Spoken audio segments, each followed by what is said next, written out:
Ne do të rikthejmë, kuptoj edhe njerë, do të rikthejmë një vend parking të dedikum për të gjitha autobuset kompanit private në Lipjan, me që gjatë mandatit do të bëjmë pa tjetër. Natyrisht do të rirregulloj ambientin ku do dojmë me shku me stacionu autobus sepse jeta koncepti i transportit është në rrumë në Lipjan.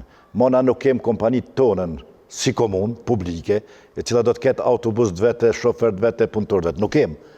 Po flasmi për një ish stacion të autobusve, në cilën kanë qenë mbi 100 autobus në atë kohë, kanë qenë mbi 150 punëtor, po flasmi për para lufte.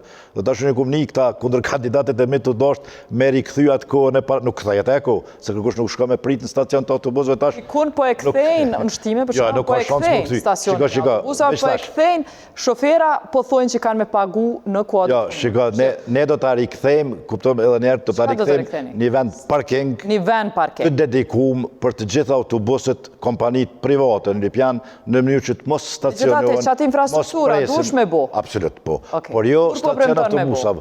Me që gjatë mandatit do të bëjmë pa tjetër. Nuk mund t'i qes datë sakt, por gjatë mandatit po na duhet për t'a zgjidhë si situatë.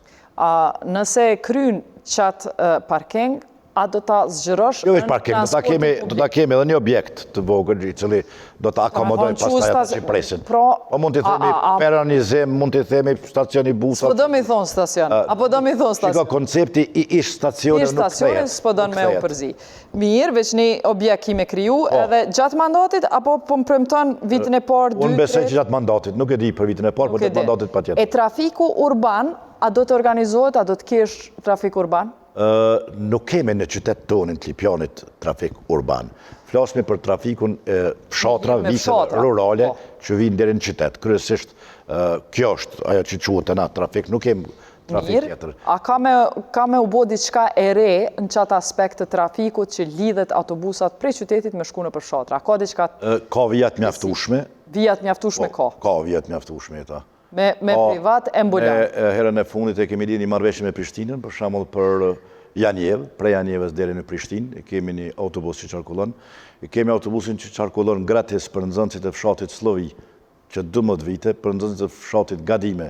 Prapë kemi një autobus i cili është pronë e komunës, punëtorët janë të komunës, shoferi po flas ai që merret me këtë punë, edhe kemi një të tjetër që shkon prej Lipjanit deri në Magure për nxënësit e atij regioni, prej fshatit Hallaç, Rofs, Torin, Potoras deri në Çilag, Magure. Domethënë që 3 mandate kemi 3 autobus, minibus, që i kemi marrë në atë kohë prej Umnikut, dhe i përdormi na si komunë. Janjev Prishtina, po funksionon? Po, funksionon, pa jo është autobus tjetër, është autobus i Prishtinës. Që ka të lidhje me Prishtinë, jo me ju. Ata që janë pronë e komunës. Dhe kemi një të tillë në Shalë, që ne kemi të kontraktuar për të bartë nxënësit deri në shkollë. Tani do të hyjmë në agjendë, besoj, nga një shtatori i vitit ardhshëm, do të hyjmë në agjendën për transportimin publik të nxënësve të shkollave mesme. Domthonë për çdo fshat që është larg prej qendrës së qytetit Lipjanit, komuna do të kontraktoj kompanitë në mënyrë që ne të marrim përbarë transportin publik të nxënësve të shkollave të mesme.